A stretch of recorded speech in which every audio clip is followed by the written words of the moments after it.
ظاہر سی بات ہے ہم اہل سنت و جماعت ہیں، ہم اہل سنت و جماعت ہیں، اور ہمارا نظریہ، ہمارے عقائد، ہمارے جو بھی طریقہ کار ہیں، ہمارے اسلاف نے ہماری بڑی تربیت کی ہے۔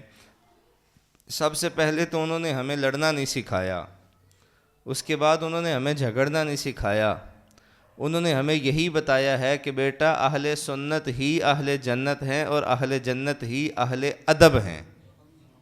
یہ ذہن میں رکھیں، بے شک کوئی شک نہیں کہ اہل سنت ہی اہل جنت ہیں، اور اہل جنت جو ہوتے ہیں وہ ہمیشہ ہی با ادب ہوتے ہیں۔ ہمیں کوئی ضرورت نہیں ہے کسی کی ذات پہ انگلی اٹھانے کی، چڑھتا سورج تو پھر سارے ہی دیکھتے ہیں نا، سورج جب چڑھتا ہے تو سارے ہی دیکھتے ہیں، کون کیا کر رہا ہے معاشرے کو پتہ ہے۔ میں اکثریت سے یہ بات کہا کرتا ہوں، یہ اللہ تعالیٰ کا شکر ادا کیا کریں کہ اللہ کریم نے آپ کو اہل سنت کے گہوارہ نور میں آپ کی آنکھ کھلوائی ہے، وگرنہ کئی ایسے بھی تو ہیں جو پتہ نہیں آتے تو اہل سنت فطرت پہ ہیں، لیکن ان کی تربیت اور ان کے معاملات ان کو کس جانب لے جاتے ہیں۔ امت میں ایسے افراد نہیں ہیں جو یہ کہتے نظر آتے ہیں کہ نہیں جی نہیں کوئی ضرورت نہیں ہے، وہ بھی ہم جیسے ہی تھے، وہ بھی ہمارے جیسے ہی تھے۔ امت میں ایسے فرد موجود نہیں ہیں جو کہتے ہیں اولیاء اللہ کی کوئی بات نہیں ہے جی، ضرورت ہی نہیں ہے ان کی بات کرنے کی۔ لیکن خدا کا شکر ادا کیا کرو، ہمارے بزرگ فرمایا کرتے ہیں، فرماتے ہیں جب حضور کا نام نامی لیا کرو سب سے پہلے خود صاف ستھرے ہوا کرو، باوضو ہو کے مدینہ کی جانب منہ کر کے ان پہ درود و سلام پڑھا کرو، پھر دیکھو رحمتیں اور برکتیں کیسے عطا ہوتی ہیں۔ پھر دیکھو نا رحمتیں اور برکتیں کیسے عطا ہوتی ہیں۔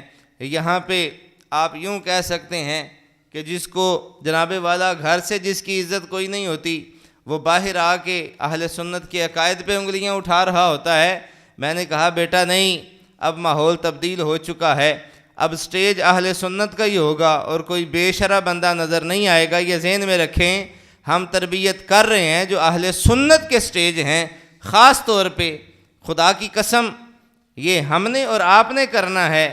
اکثریت سے ان پہ رافضیت نظر آتی ہے، اکثریت سے ایک نقیب نام کی بھی مخلوق ہے جس کو میری طرح کوئی پتہ ہی نہیں ہے، نہ آوے کا نہ تاوے کا، کوئی خبر ہی نہیں ہے، اور وہ کہہ رہا ہوتا ہے لو جی میں جملہ دینے لگا ہوں۔ میں ایک پروگرام میں تھا تو کبھی وہ دائیں کبھی وہ بائیں، کیا اس کی چھم چھماہٹ تھی، جملہ دینے لگا ہوں۔ میں نے کہا تو ایک جگہ پہ کھڑا ہو گئی جملہ دے دے، تو ضرور دائیں بائیں گھوم رہا ہے۔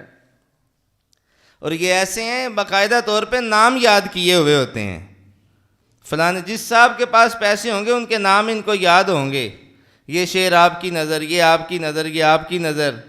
میرے پاس اس دن پیسے نہیں تھے، میری نظر اس نے ایک بھی نہیں کیا۔ اور میں نے کہا اللہ کے بندے تو نے اگر کرنا ہی تھا تو حضور کو نظر کرتا نا، پھر دیکھتا یہ جہان بھی آباد ہوتا، وہ جہان بھی آباد ہوتا۔ تو آپ یہ تہیہ کریں کہ آپ اپنے سٹیجز پہ عقیدے کے لحاظ سے جو کمزور بندہ ہے اس کو بالکل نہ آنے دیں۔ کوئی ضرورت نہیں ہے ایسے بندے کو بلانے کی جس کو تکلیف ہو اصحاب سے، یا جس کو تکلیف ہو اہل بیت سے، یا جس کو جناب والا تکلیف ہو اللہ والوں سے۔ اہل سنت تو سبھی کے ماننے والے تھے، کبھی کسی پہ انگلی نہیں اٹھائی تھی، بڑے پرامن تھے۔ آج ہوا کیا ہے کہ ہر طرف ایک عجیب سی آگ ہے۔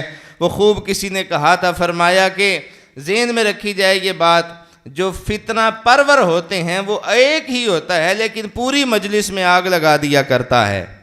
جو خود فتنے پہ جس کی طبیعت ایسی ہوتی ہے وہ خود جناب والا ایک ہی ہوتا ہے لیکن پوری مجلس میں آگ لگا دیتا ہے۔ لہٰذا ہماری مجلسوں میں، ہمارے پروگراموں میں باشعور لوگ اس لیے ہمارے سٹیجز چھوڑ گئے، ہمارے معاشرے میں رہنے والے لوگ ہماری تعداد کو چھوڑ گئے کہ بھئی کیا ہونا ہے، پوری رات محفل نعت ہونی ہے، اور اینڈ پہ ایک چھوٹے سی چھاپر کے پاؤچ چاولوں کی وہ جناب وہ جو تھیلی ہوگی اس پہ لڑائی ہو جانی ہے۔ تو اللہ کے بندو، ہم نے ان محافل سے کچھ سیکھنا بھی ہے، اور ہم نے کچھ حاصل کر کے اپنے بچوں کو بتانا ہے، اور ان کو کہنا ہے کہ بیٹا مصطفیٰ جان رحمت کا دین یہ ہے۔